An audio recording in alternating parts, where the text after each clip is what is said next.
नमस्कार, प्रणाम भोजपुरिया भैया लोग। और सब बताई कैसे बानी रुआ सब है। उम्मीद करता नहीं रुआ सब ठीक ठाक होखा भैया, पर हम ठीक नहीं की। हमके सर्दी जुकाम पकड़ लेले बा बड़ी खतरी। आज उपस्थित बानी रुआ सबके बीच में लेके लव सॉन्ग भोजपुरी में।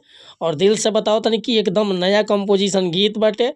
बस बढ़िया से नया म्यूजिक बनवा के गा देता नहीं तो गाना 100% बच जाए भैया। बहुत प्यारा मतलब कि सॉन्ग बाटे, एकदम दिल के छुए वाला। तो चलिए देर ना करते हुए मैटर के शुरुआत कल जा कि आखिर ये गीत के कैसे गावे के बा, का एकर धुन बा, का लय बा। लेकिन वीडियो स्टार्ट करे से पहले भी एगो बात बतावल चाहब कि रुआ अगर नया सिंगर बानी आ सिंगिंग में इंटरेस्ट बा, अच्छा मैटर के तलाश में भटकतानी, सही ढंग के गीत नहीं खे मिलत, बढ़िया तुकबंदी नहीं खे मिलत, चाहे मन पसंद के मैटर नहीं खे मिलत, तो भैया अगर हमरा चैनल पर आ गइल बानी तो एकदम निश्चिंत रही, निराश भइला की जरूरत नहीं खे। रउआ जैसन भी मैटर चाहत हो खब लिखवावे के बड़े भैया, बिल्कुल उचित चार्ज पर हुआ कि फर्स्ट क्लास के मैटर मिल जाए भैया। काहे कि हम हर तरह के गीत लिखे नहीं, हिंदी में भी, भोजपुरी में भी, ट्रैक पर भी और नया सॉन्ग भी।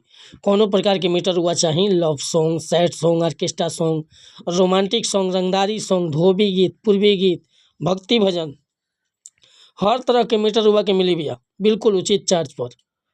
तो कहल चाह भैया कि अगर कोनो प्रकार के मैटर लिखवाओ के बाद तो बेहिचक रुआ संपर्क कर सकीला। डिस्क्रिप्शन में नंबर डाल देले बानी। और चैनल पर अगर पहली बार आए लोग तो चैनल के सब्सक्राइब कर लें, बेल आइकन प्रेस कर लें, ताकि हर रोज़ रुआ के नया नया मैटर सुने के, देखे के और गावे के मिलत रही भैया। आज के मैटर वाकई एकदम इतना प्यारा गीत बाटे ना कि दिल के छू जाए। देखिए कैसे गाओगे भाई गीत के कि सांच कहीं जा लगेलू तू आसमान के परी हो, आ दिल कहे तुहे देखत रही ए सोना घरी घरी हो। कि सांच कहीं जा लगेलू तू आसमान के परी हो, आ दिल कहे तुहे देखत रही ए सोना घरी घरी हो।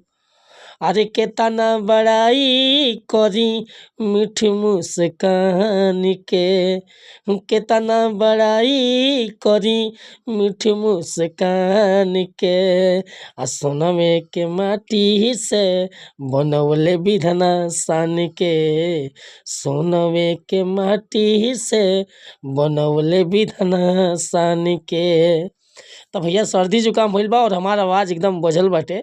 मीटर एक नंबर के बा, बस रुआ गायकी बढ़िया से कह दनी क्लासिकल, तो गाना एकदम दिल के छू जाई भैया। म्यूजिक नया होके के चाहिए, और गायकी में मतलब फोर्स होके के चाहिए, फील होके के चाहिए। अगर मीटर पसंद बा, फुल गीत लिखवावे के चाहतनी तो बेहिचक हमरा व्हाट्सअप नंबर पर संपर्क कर सकीले। व्हाट्सअप के नंबर बा 8874473128। हमरे खुद हमरे आवाज़ अच्छा नहीं लगता, इतना सर्दी जुकाम भइल बा भैया। फिर भी रुआ सबन खतरा गाना लिख के डलले बानी। मैटर पसंद है तो भैया एगो लाइक करब, कमेंट करब, और लिखवाओ कोई तो फ़ोन या व्हाट्सअप कर सकतानी। आ चैनल पर पहली बार आए लोग तो चैनल के सब्सक्राइब कर ले। जय हिंद, जय भारत, जय भोजपुरी समाज, हर हर महादेव।